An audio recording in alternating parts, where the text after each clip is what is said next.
नमस्कार, मी ईशा जगताप हितगुज या विशेष कार्यक्रमात आपलं स्वागत आहे. यातून आपण तज्ज्ञांकडून आरोग्यविषयक सल्ला मिळवतो. खरं तर आपलं वय जसजसं वाढत जातं तसशी शरीराची ऊर्जा कमी होत जाते, थकवा जाणवू लागतो. पण काळजी नसावी, कारण आता प्रत्येक आजारावर अगदी ॲडव्हान्स अशी ट्रीटमेंट आलेली आहे. आज आपण गुडघे, सांधे, खुबे ॲडव्हान्स प्रत्यारोपण या विषयावर माहिती मिळवणार आहोत. त्यासाठी आपल्याबरोबर उपस्थित आहेत नागपूरमधील नामवंत हाडं आणि सांध्यांचे तज्ज्ञ डॉक्टर प्राजक्तम लेंडे, ज्यांनी उपचार करून कित्येक जणांचं आयुष्यच अगदी बदलून टाकले. नमस्कार डॉक्टर, कार्यक्रमात आपलं स्वागत आहे. नमस्ते. डॉक्टर प्राजक्तम लेंडे यांनी MBBS, D ortho, FIIS, FIAS चं शिक्षण घेतलंय. ऑर्थोपेडिक्स, जॉईंट रिकन्स्ट्रक्शन आणि मिनिमली इन्व्हेसिव्ह टेक्निक्सचा त्यांना व्यापक असा अनुभव आहे. Niva orthopaedic and joint replacement सेंटरचे ते फाउंडर सर्जन आहेत. Total knee hip replacement, ACL ligament reconstructions आणि कॉम्प्लेक्स फ्रॅक्चर रिपेअर्स ही त्यांची प्रमुख कार्यक्षेत्र. आज डॉक्टर आपल्याला गुडघे, खुबे सुदृढ कसे ठेवावे याबद्दल मार्गदर्शन करणार आहेत. या अवयवांवर जर कधी शस्त्रक्रियेची वेळ आली तर काय करावं हे देखील ते आपल्याला आज या ठिकाणी सांगणार आहेत. आता आपण वेळ न दवडता आजच्या चर्चेला सुरुवात करूया. सर, आजच्या या कार्यक्रमाच्या सुरुवातीलाच आम्हाला हे जाणून घ्यायचंय की आपल्याला ऑर्थोपेडिक आणि सांधे प्रत्यारोपण सर्जन बनण्याची प्रेरणा कुठून मिळाली? ॲक्च्युली माझे आई बाबा दोघेही डॉक्टर आहेत आणि त्यांनी गेली 30 ते 35 वर्षापासून एका खेड्यागावामध्ये रुग्णसेवा व समाजसेवा केली आहे. त्यातून प्रेरित होऊन मी या प्रोफेशनमध्ये जाण्याचं ठरवलं आणि समोर शिकल्यानंतर मला ऑर्थोपेडिक सर्जन व्हायची इच्छा झाली आणि मी झालो.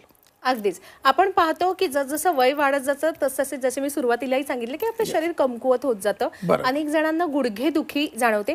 गुडघे दुखण्याचे कारण नेमकी काय असतात डॉक्टर? बेसिकली गुडघेदुखीचे 4 मेजर कारणं आहेत. सगळ्यात पहिले ऑस्टिओआर्थरायटिस हे कारण आहे. ऑस्टिओआर्थरायटिस म्हणजे वयानुसार येणारा वेअर अँड टिअर जॉईंटमध्ये, त्याला आपण ऑस्टिओआर्थरायटिस म्हणतो. सेकंड कारण आहे रुमॅटॉइड आर्थरायटिस. रुमॅटॉइड आर्थरायटिस हा कॉमन टाईपचा एक आर्थरायटिस आहे. एक 30 ते 45 वयोगटातल्या लोकांना तो आजार होत असतो. तिसरं कारण गाऊट नावाचा एक डिसीज असतो. रक्तामधलं सिरम युरिक ॲसिड नावाचं घटक वाढल्यामुळे हा गाऊट नावाचा आजार होतो. आणि चौथं कारण इन्फेक्शन. ॲक्च्युली सांधा खराब होणे, सांधा खराब झाल्यानंतर एक्झॅक्टली होतं काय त्याच्यावर पण आपण आज पहिले बोलू. आपल्या नी जॉईंटमध्ये हा मधातला जो पार्ट असतो याला आपण कार्टिलेज म्हणतो किंवा याला खुर्चा म्हणतो. हा खुर्चा हळूहळू खराब व्हायला लागल्यामुळे जॉईंटचे हे हाडं जे असतात ते एकमेकाला घासायला लागतात. आणि म्हणजे बेसिकली आपण जर नॉर्मल लँग्वेजमध्ये सांगण्याचा प्रयत्न केला तर आपलं जे नख असतं, नखाला नख घासल्यानंतर आपल्याला तेवढं दुखत नाही, पण नखाच्या आतमधली जी लेअर असते ती खूप नाजूक असते आणि खूप सेन्सिटिव्ह असते.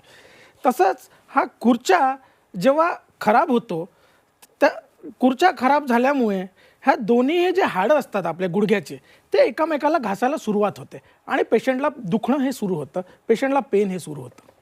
संधिवात हे गुडघेदुखी मागचं एक कारण आहे असं आपण सांगितलं. संधिवातावर आता कोणकोणते ॲडव्हान्स उपचार आलेले आहेत डॉक्टर?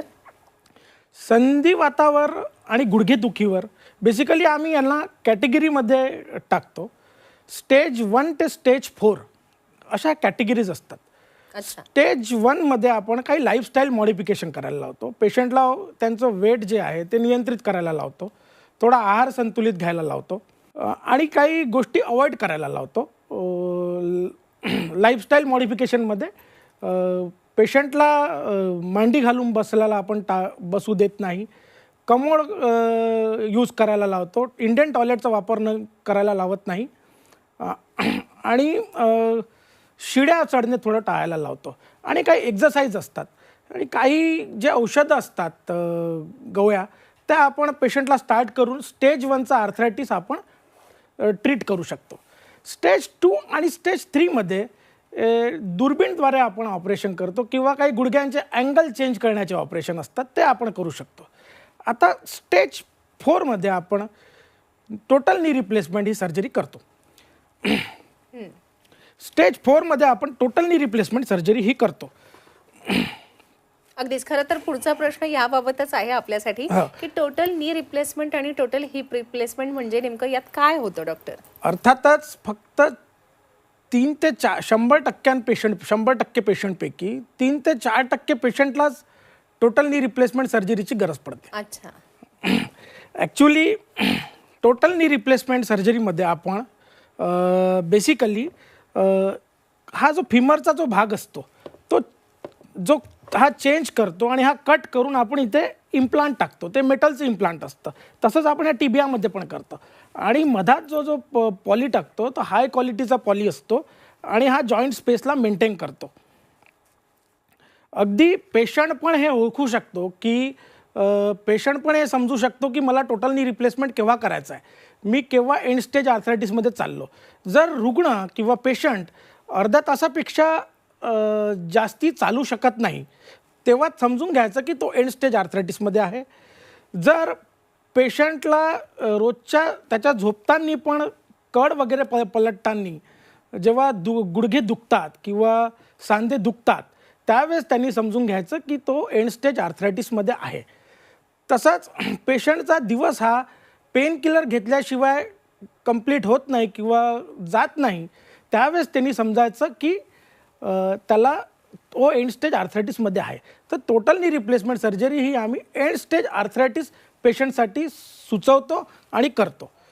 खरं तर आजवर आपण अनेक रुग्णांवर शस्त्रक्रिया केल्या आहेत डॉक्टर. Yes. आज आपण त्या रुग्णांचा अनुभव कसा आहे आणि आता ते कसे चालू फिरू शकतात हे त्यांच्याचकडून जाणून घेऊया. बिलकुल.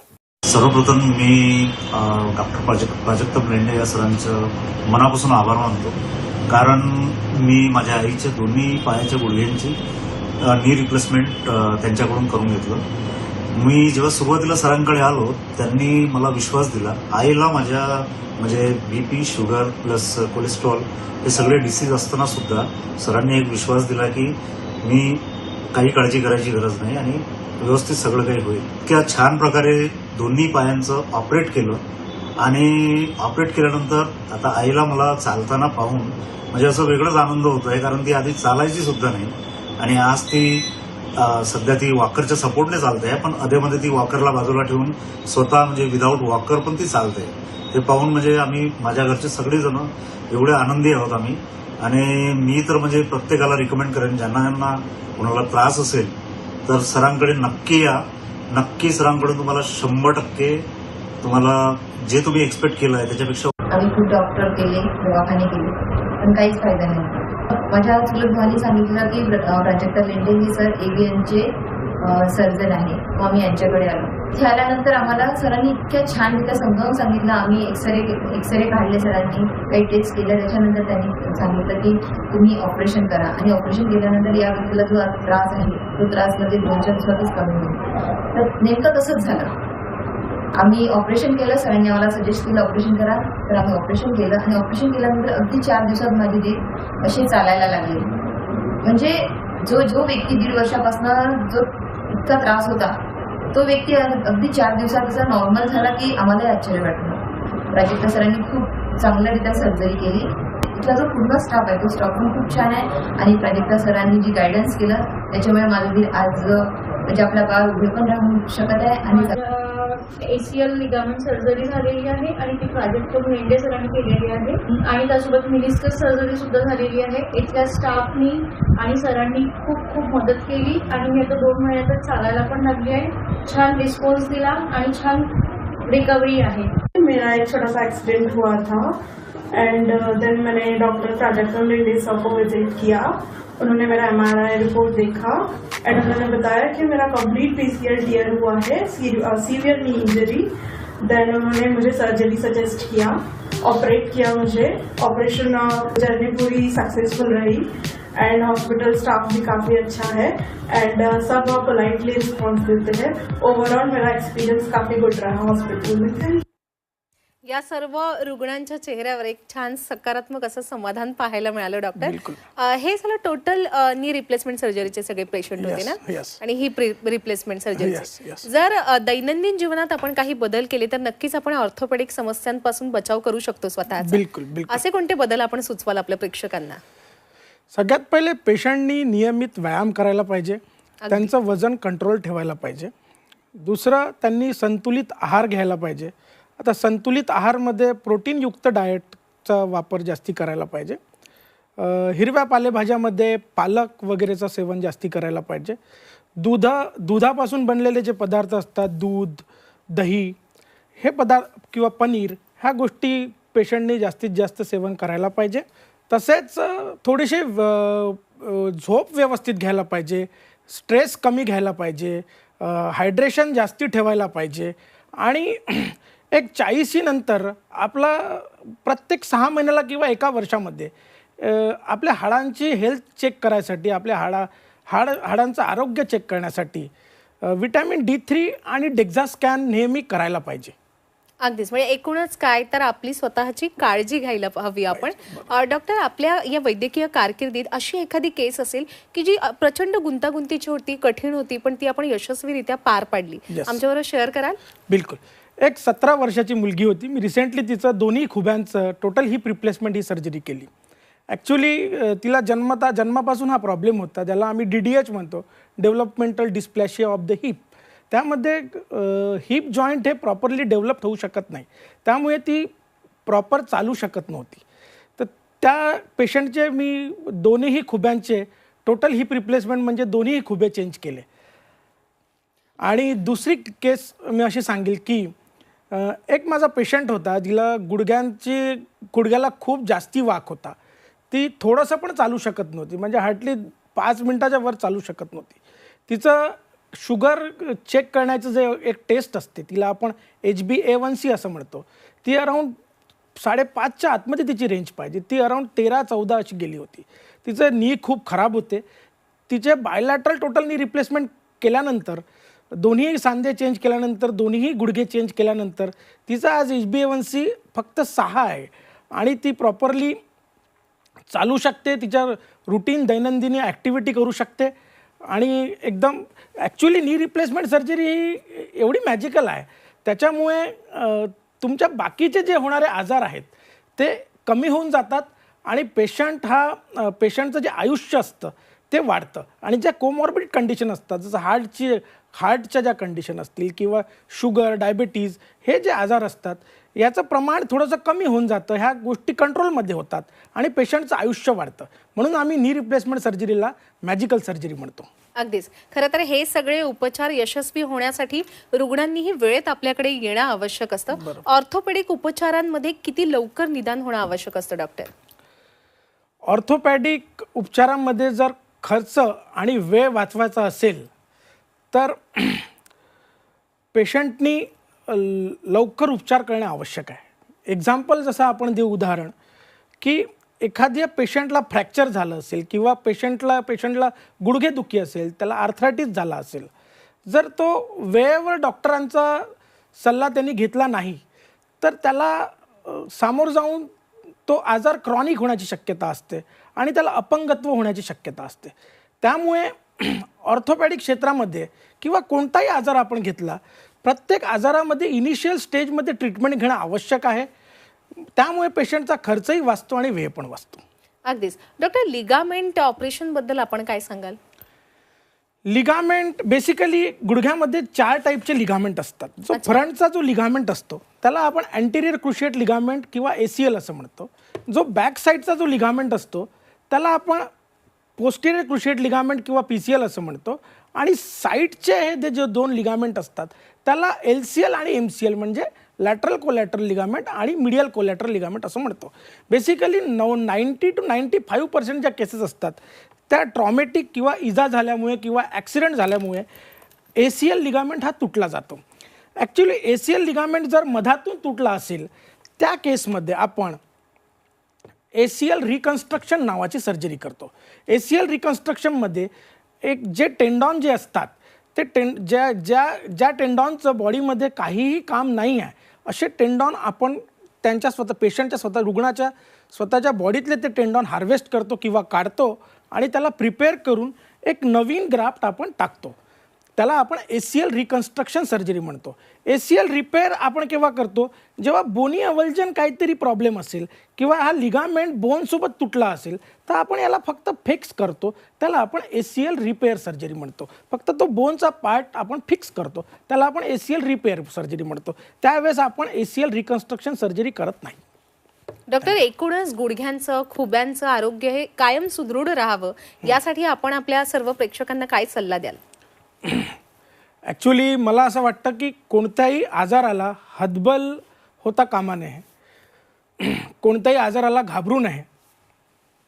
याच्यासाठी इंग्रजीमध्ये एक खूप छान म्हण आहे, stitch in a time saves 9. Actually कपडा जर थोडासा फाटला असेल तर त्याला वेळेवर आपण एक स्टिच दिला तर तो चांगला व्यवस्थित होऊन जातो. पण आपण त्याच्याकडे दुर्लक्ष केलं तर तो अजून फाटत जातो आणि मग आपल्याला त्याच्यावर जास्ती टाके मारावं लागतात, त्याला जास्ती मेहनत घ्यावी लागते. तसंच आपल्या गुडघेदुखीवर पण आहे. जेव्हा आपल्याला इनिशियल लेवलला, स्टार्टिंगच्या लेवलला जर गुडघ्यांमध्ये पेन होत असेल किंवा कोणता पण ऑर्थोपॅडिकचा किंवा हाडांचा तुम्हाला आजार झाला असेल किंवा तुम्हाला काही समस्या असतील तर तुम्ही लवकरात लवकर जाऊन आपल्या डॉक्टरकडे, आपल्या ऑर्थोपॅडिक सर्जनकडे जाऊन त्याचा लवकरात लवकर निदान करणं आवश्यक आहे, त्याच्या काही टेस्ट करणं आवश्यक आहे आणि त्या रोगांचं डायग्नोसिस करणं आवश्यक आहे. अगदीच मी बरोबर आहे. एवढंच सांगेल. बरोबर आहे. जर आपल्या सर्व प्रेक्षकांमधील जर कोणी रुग्ण असतील किंवा त्यांना आपल्याकडून मार्गदर्शन हवं असेल या विषयावर तर ते आपल्याशी कुठे संपर्क साधू शकतात? मी रहाटे सर्जिकल हॉस्पिटल इथे दिवसभर असतो आणि बाकी मोठ्या मोठ्या हॉस्पिटलला, नागपूरमध्ये ईस्ट नागपूरला सर्जरी करायला जात असतो. माझा नंबर स्क्रीनवर तुम्हाला भेटेल. जॉईंट रिप्लेसमेंटचं जास्तीत जास्त प्रमाणात मी काम करतो. Total hip replacement, total knee replacement आणि लिगामेंट रिकन्स्ट्रक्शन सर्जरीचं मी चांगल्यात जास्ती काम करतो. तर मला भेटायसाठी माझ्या वेबसाईट वगैरे इथे दिलेल्या आहेत, तुम्ही कधीही कॉन्टॅक्ट करू शकता. माझा नंबर पण मी दिला आहे, कधीही तुम्ही अपॉइंटमेंट घेऊ शकता. अगदीच आपण सांगितलं की रहाटे हॉस्पिटलमध्ये आपण असता, तिथे आपण कार्यरत आहात. हे हॉस्पिटल कसं सुसज्ज आहे वेगवेगळ्या सुविधांनी? हॉस्पिटलमध्ये कम्प्युटर नॅव्हिगेशन नावाची टेक्निक आहे, लॅमिनर एअरफ्लो OT आहे, सगळा स्टाफ वेल क्वालिफाईड आहे, हॉस्पिटल एकदम स्वच्छ आहे. म्हणजे नी रिप्लेसमेंटसाठी लागणारी जी सुसज्ज OT आणि क्लीन OT जे आम्ही म्हणतो, जे ऑपरेशन थिएटर, ते सगळं वातावरण आमच्या रहाटे हॉस्पिटलमध्ये आहे. अगदीच. मी सुरुवातीलाच आपल्याकडून जाणून घेतलं की आपल्याला ऑर्थोपेडिक आणि सांधे प्रत्यारोपण सर्जन बनण्याची प्रेरणा कुठून मिळाली. खरं तर आपल्या प्रेक्षकांमध्ये अनेक असे विद्यार्थी असतील किंवा पालक असतील ज्यांना आपल्या मुलांना हे सर्जन बनवायचं असेल भविष्यात, त्यांना आपण काय सल्ला द्याल? ह्या क्षेत्रामध्ये जर तुम्हाला समाजसेवेमध्ये काहीतरी करायचं असेल किंवा रुग्णसेवेमध्ये काहीतरी करायचं असेल तर तुम्ही जास्तीत जास्त अभ्यास करून, आता तर नीट आली आहे, जास्तीत जास्त अभ्यास करून चांगले मार्क्स पाडून आपण ह्या जी एक्झाम असते त्या क्रॅक करू शकतो. पण बेसिकली तुम्हाला इंटरेस्ट पाहिजे, तुम्हाला समाजसेवेमध्ये इंटरेस्ट पाहिजे, तुम्हाला रुग्णसेवामध्ये इंटरेस्ट पाहिजे. तो तुमचा इंटरेस्टचा पार्ट आहे. ज्यांनाही असेल त्यांनी चांगला अभ्यास करावा आणि या क्षेत्रात नक्कीच यावं. अगदीच. डॉक्टर, खरं तर सांधेदुखी, गुडघेदुखी किंवा खुबेदुखी म्हणू शकतो आपण, ती म्हणजे वृद्धत्वाकडे जातानाच आपल्याला उद्भवते. पण आजकाल तरुणांमध्ये सुद्धा, म्हणजे असे काही तरुण पेशंट येतात, आपण 17 वर्षाच्या मुलीचं ही उदाहरण दिलं, मग आपल्याकडे तरुण पेशंट सुद्धा येतात या आजारांचे? येस, तरुण पेशंट पण येतात. ॲक्च्युली हिप जॉईंट जो असतो, हिप रिप्लेसमेंट आम्ही सर्जरी करतो, ती तरुण पेशंटमध्ये जास्ती आढळल्या जाते. अच्छा. ॲक्च्युली हिप जॉईंट हा एक बॉल अँड सॉकेट टाईपचा जॉईंट आहे. आपला जो खुब्याचा जो जॉईंट असतो, हिप जॉईंट खराब होण्याची बेसिकली 3-4 कारणं असतात. पहिलं मुख्यतः कारण असतं एव्हियन, ज्याला आपण अवॅस्क्युलर नेक्रोसिस म्हणतो. दुसरं कारण असतं संधिवात, ज्याला आपण ऑस्टिओआर्थरायटिस म्हणतो. तिसरं कारण असतं ते रुमॅटॉइड आर्थरायटिस. या 3 कारणामुळे बेसिकली हिप जॉईंट हे खराब होत असतात. तर अशा केसमध्ये आम्ही खराब झालेला सांधा चेंज करतो, तो बॉल आणि सॉकेट जो खराब होतो तो चेंज करतो आणि आम्ही त्याचं टोटल हिप रिप्लेसमेंट नावाची सर्जरी करतो. त्याच्यामध्ये आम्ही टोटल हिप रिप्लेसमेंट सर्जरीमध्ये सिरॅमिक ऑन पॉली नावाचं इम्प्लांट यूज करतो. पहिले लोक मेटल ऑन पॉली हे इम्प्लांट यूज करायचे, पण सिरॅमिक हे खूप स्ट्रॉंग आहे आणि त्याची ड्युरॅबिलिटी खूप जास्ती आहे. म्हणून आजकाल मार्केटमध्ये सिरॅमिक ऑन पॉली हे इम्प्लांट खूप जास्ती प्रमाणात वापरलं जातं आणि त्याचे रिझल्ट खूप अगदीच. एक्सलंट आहेत. अगदीच. डॉक्टर, आज आपण या ठिकाणी उपस्थित राहिलात आणि आम्हाला एवढं सखोल मार्गदर्शन केलं त्याबद्दल मी आपले मनापासून आभार व्यक्त करते. धन्यवाद. थँक्यू. धन्यवाद. प्रेक्षक हो, आता वेळ झालेली आहे इथेच थांबण्याची.